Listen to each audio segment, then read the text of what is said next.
Yeah, so a week from today, it's all over, or you'll be in the heart of this. So hard to believe. It's been a fun ride. It's been interesting with that snow week there, but the end is near. We got 1 week to go. So let's all end strong. I do want to say this, that I have greatly appreciated this class because you've all been getting your stuff in. I know we all have blips sometime and we get a little late on something, but you've all been catching up and getting stuff in. And so let's just end strong. So this is on Monday, so a week from today, and it is at the regular time from 6 to 8.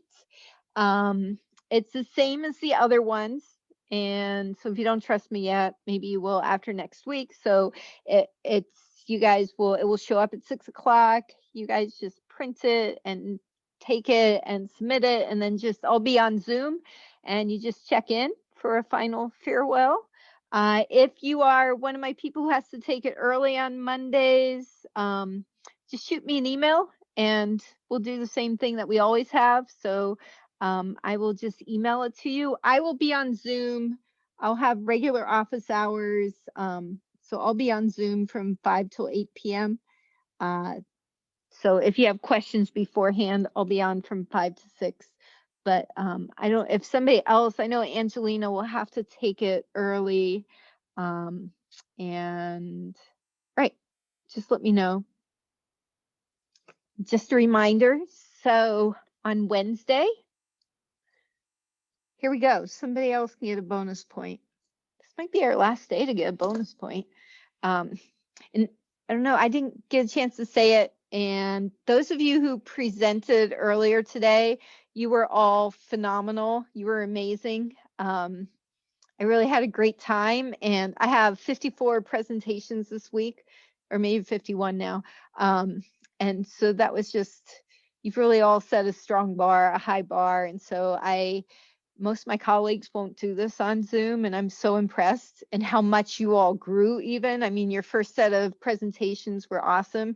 So those of you who are presenting Wednesday, they set a high bar. I wanted to comment, I was impressed. I think every single one of you mentioned a study.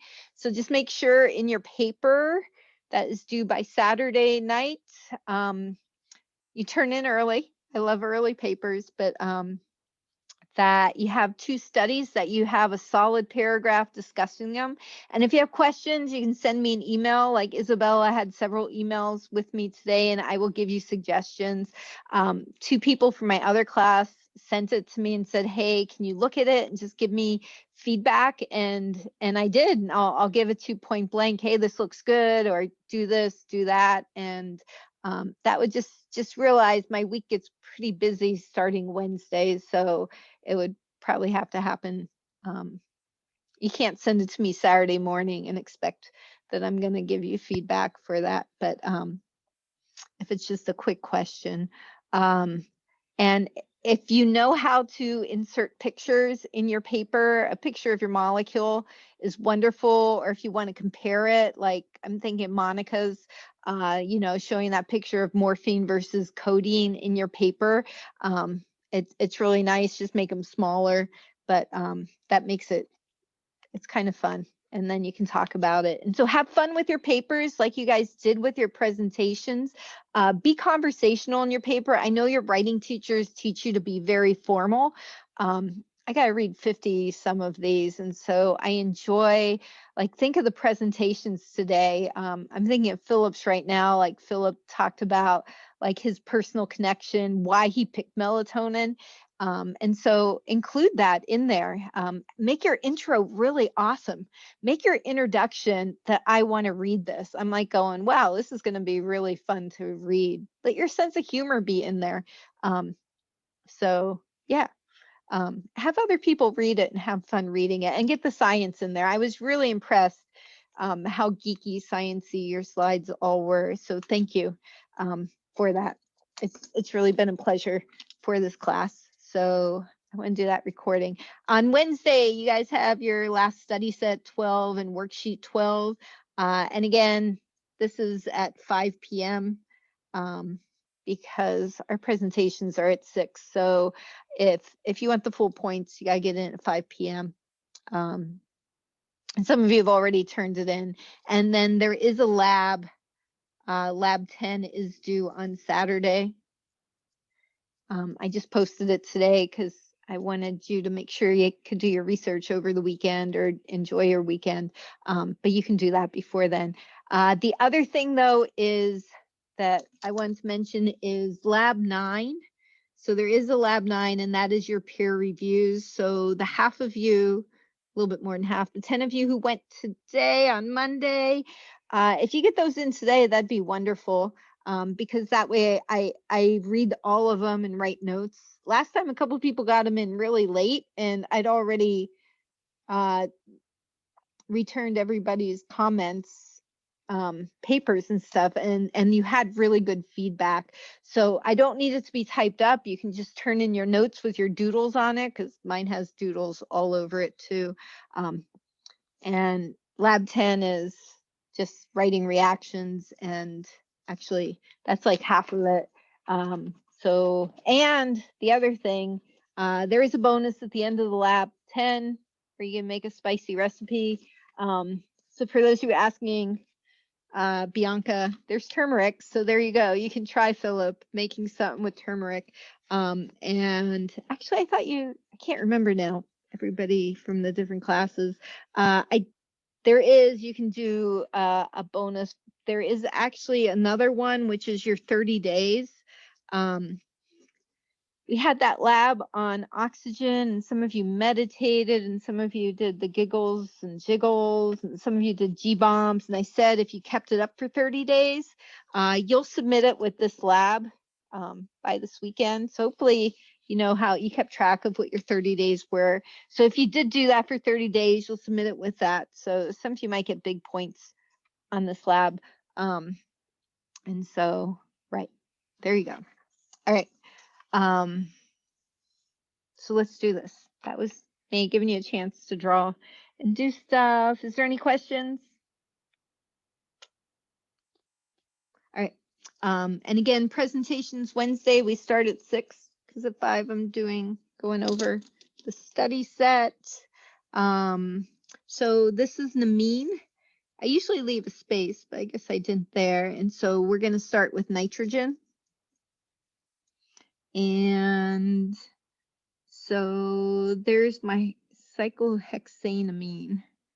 There is no number because it's a cyclohexyl. It doesn't matter which side you draw it on. So you draw on left, right, above, below. The 3, because there's a number, numbers always refer to carbons. So the nitrogen has to be at 1 in a cyclo for it to be called the amine. So at number 3, isobutyls have the kink before the peace sign. So there's my isobutyl. We can do it in a different color.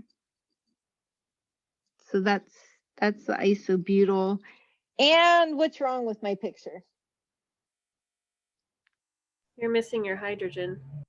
I am missing not a hydrogen. I am missing two hydrogen. Yeah, so this nitrogen should have 2 hydrogens. I like to show them not between the nitrogen and the carbon. So you can just write H2N. Hopefully that's not too disturbing. No ring, it's not a benzene, it's just a cyclohexyl. All right, the other thing I want to mention is it's always a question, what is on the celebration? Or let's do it up here. This would be study sets 9, 10, 11, and 12. So 4 study sets. So that's actually right here, carboxylic acids, esters, amines, and amides. So it does focus on those. You might run into something from a previous one. We don't on this page, but maybe like down here an aldehyde is mentioned. So, all right. This is an ester. So go back, redo your 4 study sets, look at your worksheets, and you'll be great. Redo this for practice, and you'll be fine, and we'll all be done a week from now, a week and an hour from now. The party's over. All right, 1, 2, 3, 4. So that's got 5 now. So there's 1. The double bonded oxygen is going to be at number 1 on esters and amides. And then you have to go to an oxygen. And then the other side is going to be the phenyl, which is the benzene ring. You notice I always draw them in that direction. That's like a traditional way of drawing them, but you can draw it the opposite, the mirror image. All right, this one's an amide. So double bonded oxygen, and then that would be connected to my benzene ring. So we have to go, and then we go to our nitrogen. So that's benzamide is what I have drawn there. The M means is, Jeremy, what's M mean? Are you there still? Yeah, it's two spaces away. Yeah, so it's 1, 3. So there's an empty space in between. So the M ethyl, be careful, don't rush. You guys are gonna be fine. You finish them always. And then the N means on the nitrogen, we're gonna have a sec-butyl. You can draw it like that. So it's 4 carbons. So it makes a C, or you can draw it as a zigzag. And ask again, what's wrong with my picture?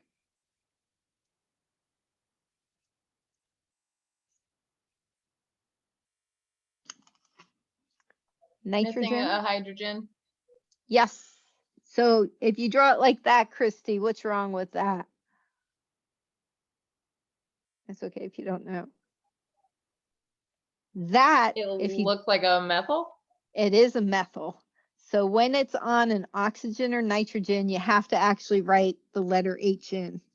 So you can do it above or below, but don't do a line like that. And yeah.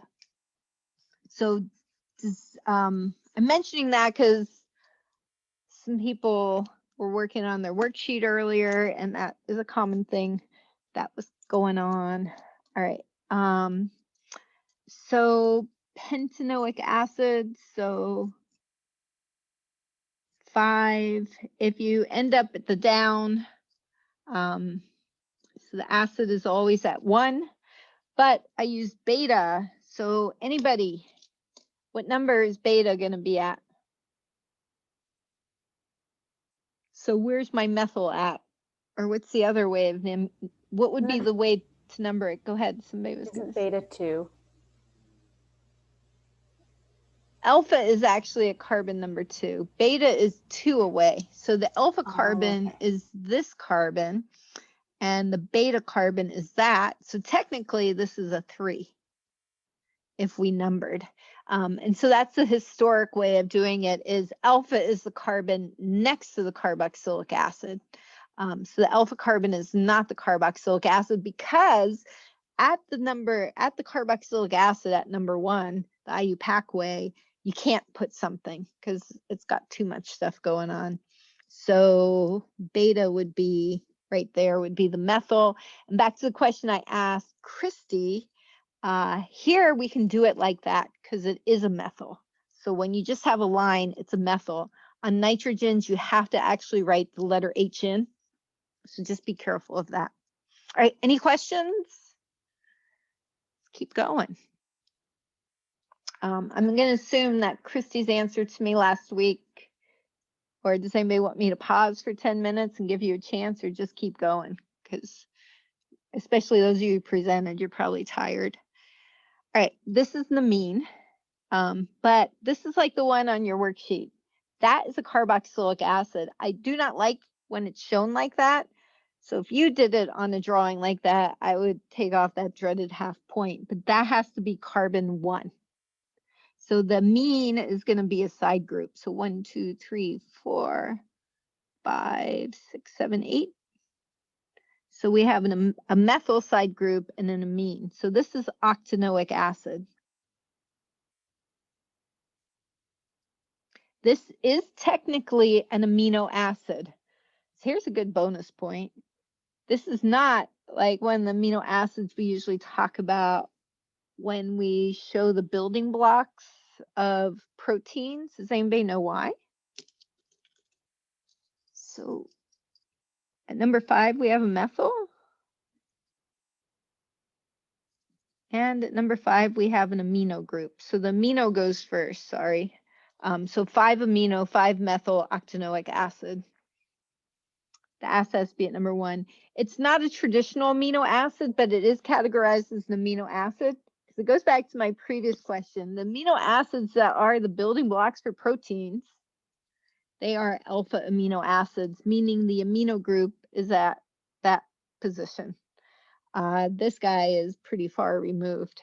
So this would be an alpha, beta, gamma. I guess would be a delta amino acid because the amino is at the delta position. All right, this is an ester.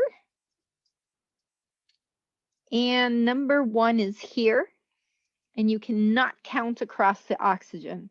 So the double bonded oxygen gets to be carbon number 1 on both esters and amides. And then you cannot cross the oxygen or nitrogen. So we go the other way. So it's not necessarily the longest chain. So on an ester, we name this side first. And we do need to count that side 1, 2, 3, 4, 5. And it's got to be something we can name simply because it's always a side group. It doesn't get a number or a letter. It's just pentyl. And then there's always a space. And then 3 is propane. And then O8, propanoate. So here you go. Does anybody know what else ended with O8? What other group? So esters end with O8.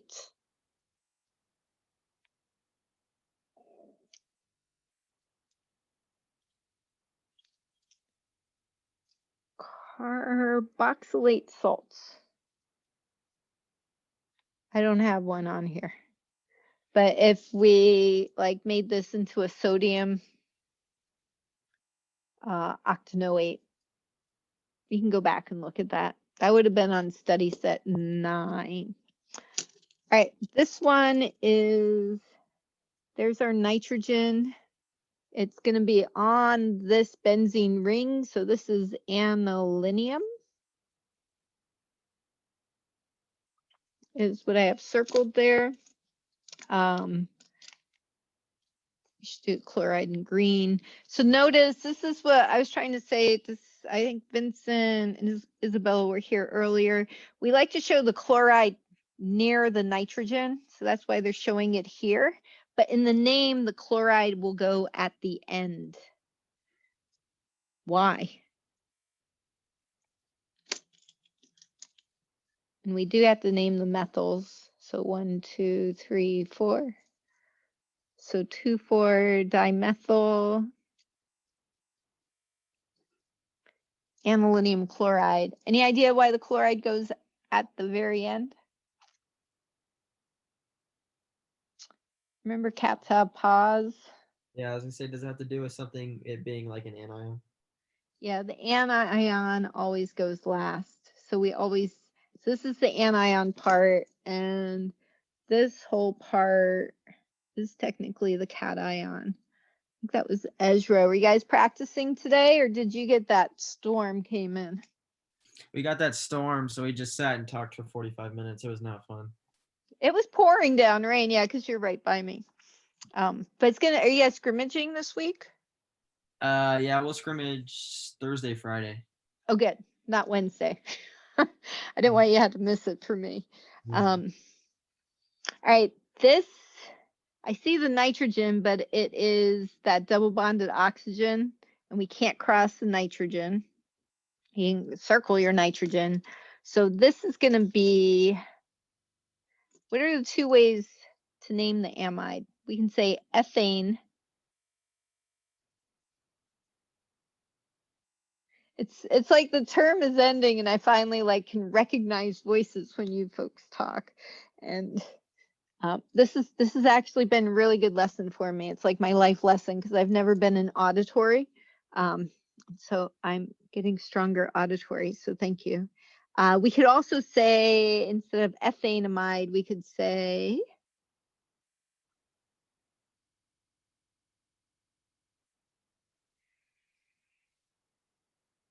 acetamide. So for 2 carbons. And what I'm missing are my methyls. And you do have to tell me they're on the nitrogen. So we would say NN. So you say N comma N. There's 2 methyls. They both have to get a number or a letter. So you can't say di-N. You say N comma N, dimethyl ethanamide, or NN dimethyl acetamide. All right, any questions with naming that stuff? It's pretty good. All right, question number 3. Our favorite is that game. We're mixing them up. So, and if you've already answered, just take a deep breath, give somebody a chance. Somebody pick one. Let's do the acid first. What's really simple? Test for the acid. Easiest bonus point in the year. Get a bonus point for answering. Couldn't you just do a pH test? You would, and what would you look for? It's kind of Oh, silly. gosh. I always get That's- this backwards. Your litmus paper is going to turn pink. Yes, Okay, good. I always get them backwards. I did it. I did it in orange. I should have done it in pink. So here we go. I'll put Melanie on the spot, but if somebody wants to jump in, there's another one we can do the litmus test with. It will be the other one that will turn it blue. I'll give everybody a chance, and anybody can answer. Which one's going to turn litmus blue? I should get my blue pen. The methyl benzamide. No. You are right. It's going to be one of the nitrogen ones, but the amides are neutral. Aldehyde. No, aldehydes are neutral. You guys got 2 more guesses. The aniline. Aniline, because it's an amine. So it's an amine. And so it's going to turn litmus blue. I also wanted to, this is like the night of compliments. You guys give me the most colorful tests, although today my Chem 106, I looked at a couple of the tests and they've been having fun with colors too. And so anyway, I think it's great. And I hope when you go on to your other classes, like especially you, Melanie, and this is on tape, I hope you use color with Javid's test. And I'm sure he'll make a comment, but he does appreciate it. All right, the others are neutral, so that would pull those 2 tubes out. What's another one that we can do? Like, to me, I see the aldehyde. What's the way you tell you have an aldehyde? The silver mirror test. The silver mirror test, or Tollens. So you can either say Tollens, or what you're looking for is a silver mirror, or you can just say the silver mirror. So remember, aldehydes are the only thing that do that with the Tollens test.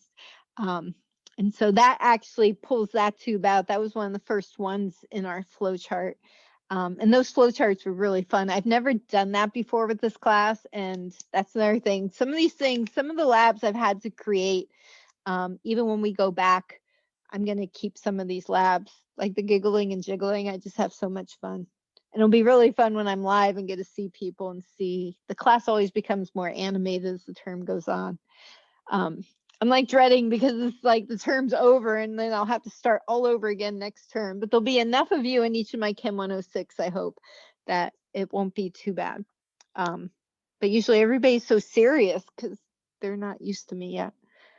All right, so we have 2 tubes left. How are we going to distinguish? This is an ester, right? Because it says methyl benzoate, and the amide None of these are water soluble because they're all big. They all have a benzene ring. None of them would be water soluble. None of them were a salt. They all have pretty high boiling points. So both of these have, this has 2 oxygens, this has an oxygen and a nitrogen. So their boiling points are going to be pretty high, like 200. So we really don't want to do boiling point. Really easy way to distinguish these two. Any idea? That I read a really cool article. This is what your lab is about, but I already posted it. You should be grateful before I found the article that just came out. That they have realized the sense of smell is a huge indication for a lot of, so it's like an early indication of Parkinson's, like 10 years and other things. So the whole thing with COVID and stuff. All right. Esters have what kind of smell? Purple. Sweet. Yeah, I lost my red pen. Is that it? I lost it like a month ago. Nope. Yeah, so this is gonna be sweet smell, or so one of the things here, actually I'll talk about that in a minute. Flowers or fruit or girls. Oh, you get hear that rhyme in there. So girls smell like sugar and spice, like esters and everything nice. Anyone guess which of these boys smell like? Skunk. It's not the skunk because that one's not here. It's usually the carboxylic acid. It smells like a locker room. Goats, right? That's a great comment. Just real quick, what's the other one that can have a sweet, pleasant smell?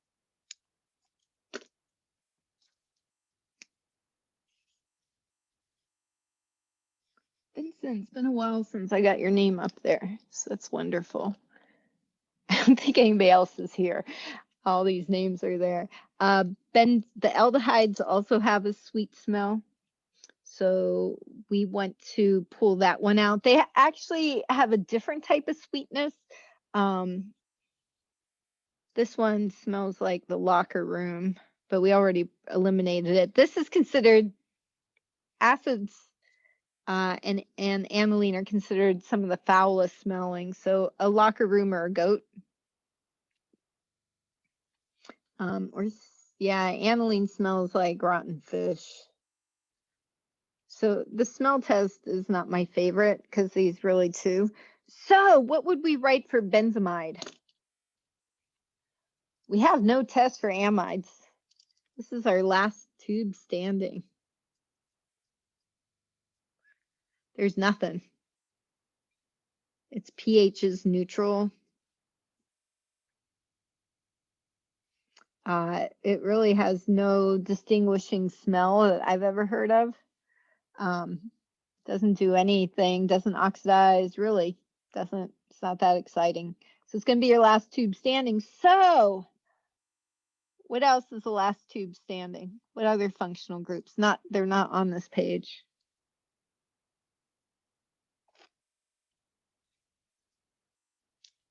I think I asked this question. I don't know if it was a dream. Ethers,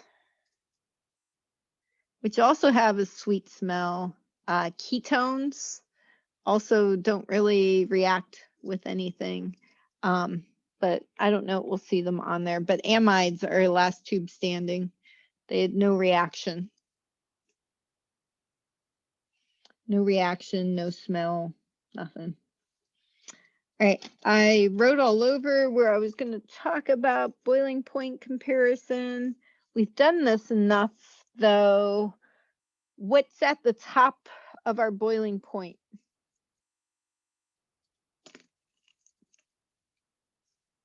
The H bonds. It is high. There's something higher. Is it Oh, ionic? Is it? I don't know who said ionic, but you are correct. Who said ionic? Caitlin. Oh, good. Caitlin's on there. Yes, ionic. Ionic is at the top. We have actually 2 types of ionic. Does anybody remember what are 2 types of ionic? And one's the ammonium ones that we saw on the study set, and then the carboxylic acids. So ionic is the top, and then the H bond, which you're going to be specifically looking for an OH or an NH. So what's at the very bottom?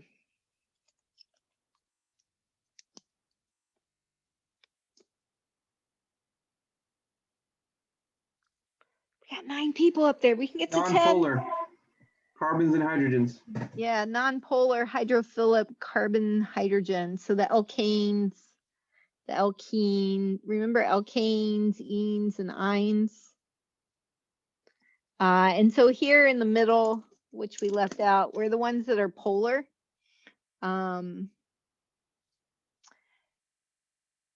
So esters would fall into there, esters and ethers, because they have an oxygen, but they don't have the OH.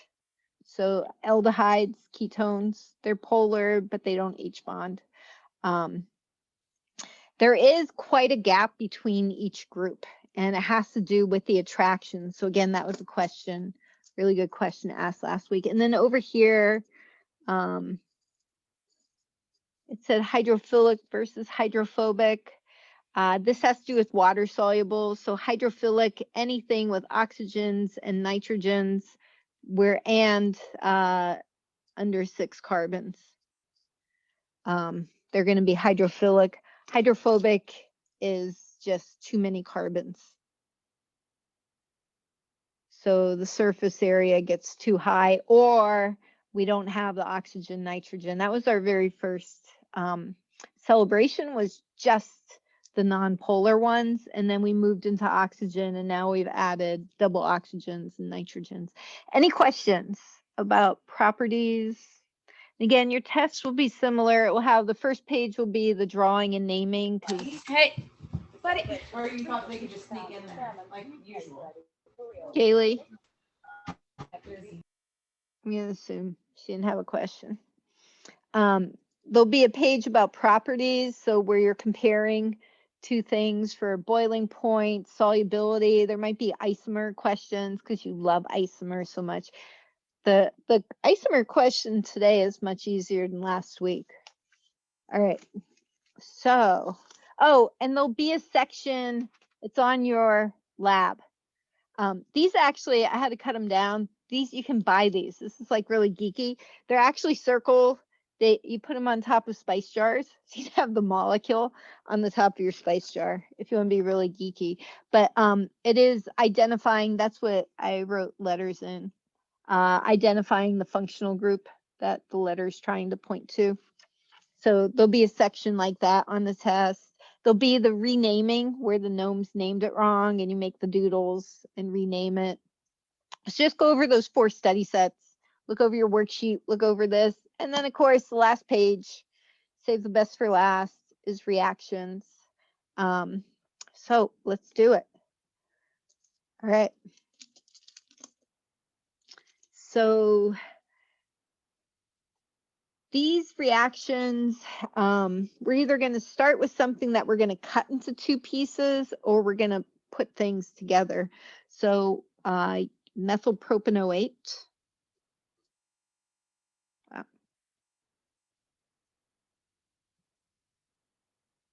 So there's our methyl. I don't know why I drew it like that. And propanoate, 1, 2, 3. And water, so we're going to cut it with the water right there. And our products. I will also write the words, because sometimes when you try to write down the pictures, you draw the wrong number of carbons or something. So when you go back to look at it, this would be, of course, Pentanoic Acid. And my other side, when I cut it, would be just methanol. So you can show it as a line. Again, you have to show the H's on the oxygen though. So this is methanol.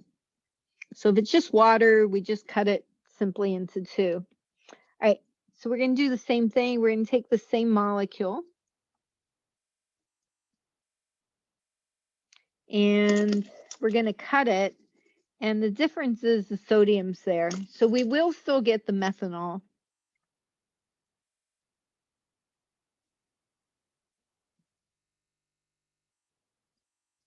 So this piece will still be the same. The part that's different, so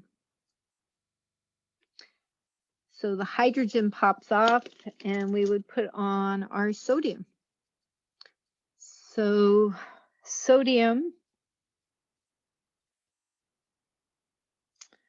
propanoate, and I apologize, kind of going fast. So questions, it was the same molecule, and the one time we're just cutting with water and the other time is with NaOH. So with the NaOH, you still just cut it into two and then you pop off the hydrogen and the sodium is on there. I prefer to show the plus and minus. I do see when students show that, they tend to do better. All right, on this one now, for these next two, we're gonna have two pieces and we're gonna put them together.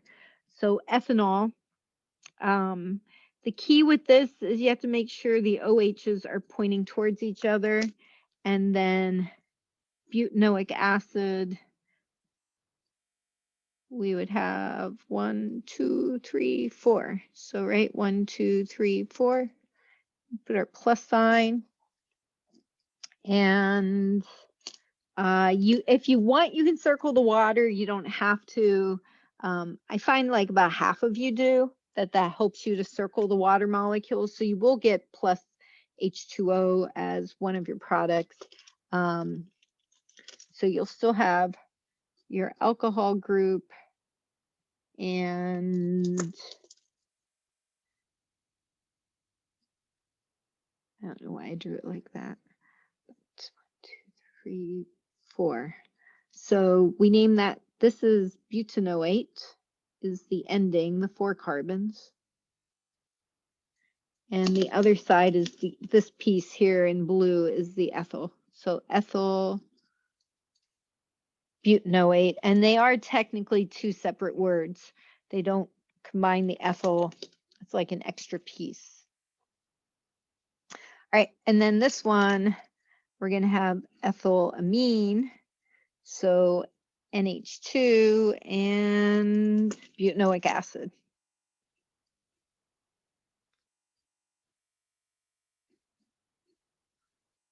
So our 4 carbons again. And you can circle your water molecules, so the H, oops, and the OH. So you do get water. You don't have to say plus water, but you can. And then we just put it together. So our nitrogen, and then it goes, so oxygen, 1, 2, 3, 4. So 1, 2, 3, 4. So what is wrong with my picture? So this would be butanamide. And we want to say there's an ethyl attached to the nitrogen, so N-ethyl. And I know I'm going a little fast, but you're all probably tired because I am. What's wrong with my picture? Your nitrogen needs a hydrogen. Nitrogen needs a hydrogen, yeah. So you can put it above or below. You actually have to write the hydrogen in. So remember, nitrogen has 3 bonds, so you have to show the hydrogens. All right, yeah, so I tried to put these in groups, so A and B, and then C and D kind of went together, and then E and D. We'll keep it as E and D. So we're cutting again. One time in the presence of an acid and one time in the presence of a base. So does anybody see what's wrong with my name? So if we draw propanamide, so we have the nitrogen, and then we go to our carbon. Sorry, that's what's wrong with my name, is I didn't say where the methyl is. So this name needs to have an N in front of it. Let's draw this the other way. That's what I was trying to draw. Right. It is worth numbering your carbons to make sure you didn't do like what I did, which is you have an extra piece there. So there's just 3, and then the nitrogen, and then the methyl, and then you can draw your hydrogen in. So again, a line on a nitrogen means methyl. You actually have to write the letter H in. And if you don't like that line, you can write CH3. When we add the HCl or we add the NaOH, you're going to cut, just like we did here, between the double bonded oxygen and either the O or the N. So we're going to cut it into 2. This is going to be the same thing.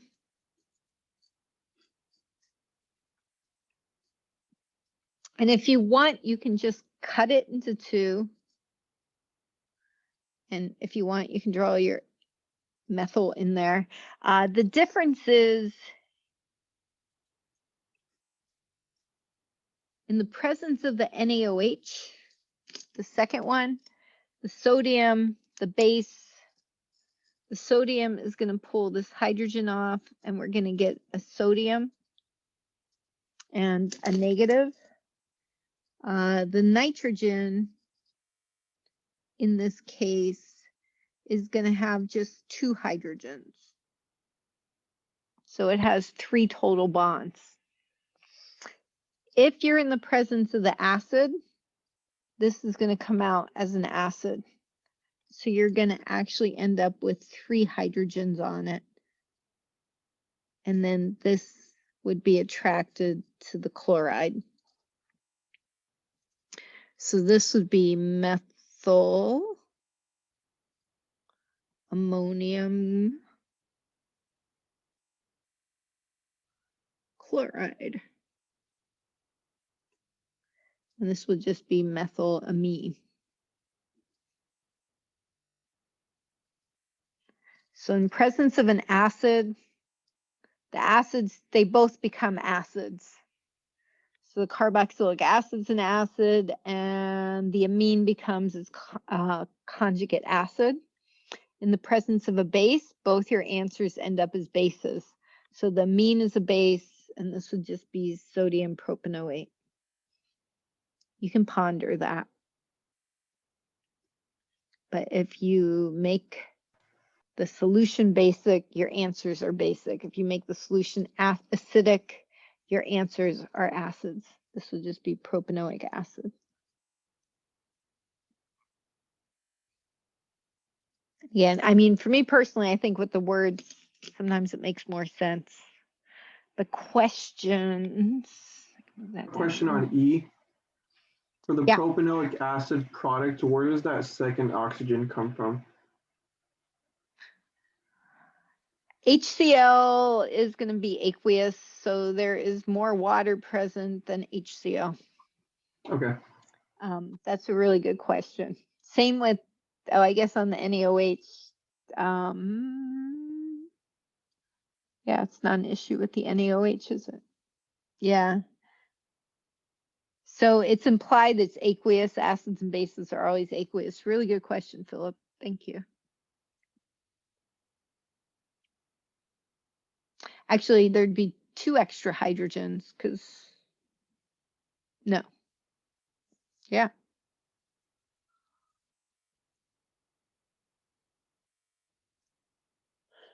So there's an extra oxygen and 2 extra hydrogens. So it's implying that this is in the presence of water.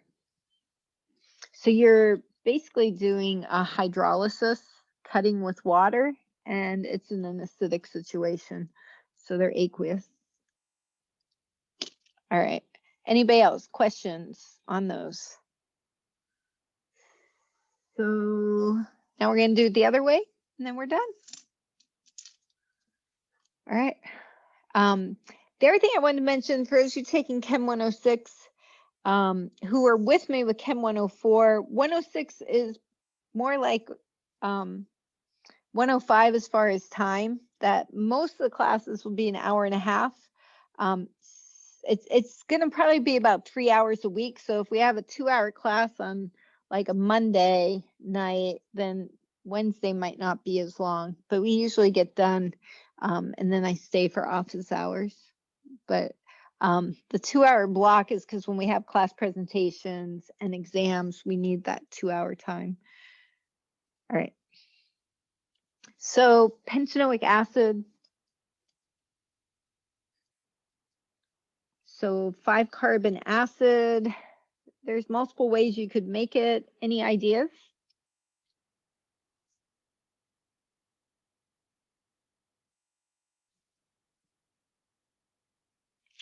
I'm going to write it with words. You could start with pentanol or with pentanol. So an aldehyde or an alcohol, either of them, and you oxidize them. And they will end up as the acid. The other thing you could do is you could do an ester and add water. And you would end up with the acid. So if you go to our very first one up there, you would just start with, make it a simple acid. Just start with like methyl pentanoate.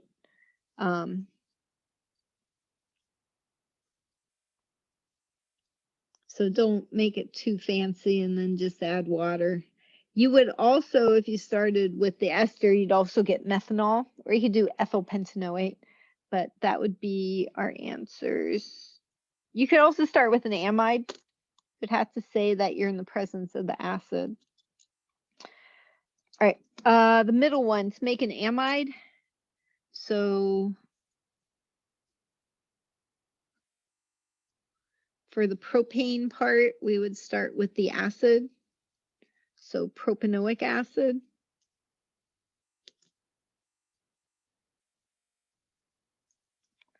And for the amide part with the methyl, showing our hydrogen, we would show that we would start with methylamine. So for making amide or ester, you start with two things and you're putting them together. Yeah, and we don't have to really worry about catalysts so much. All right, let's cross out this one because I don't know what I was trying to do there. Then we're done. Isn't that great? I can do that. I ran out of room too. But that page pretty much sums up our reactions for this part. The place where you might see things from the previous celebrations would be with this question, like number 3, or comparing boiling point and stuff. So the non-polar stuff that was on the first celebration, they're going to be our lowest boiling point.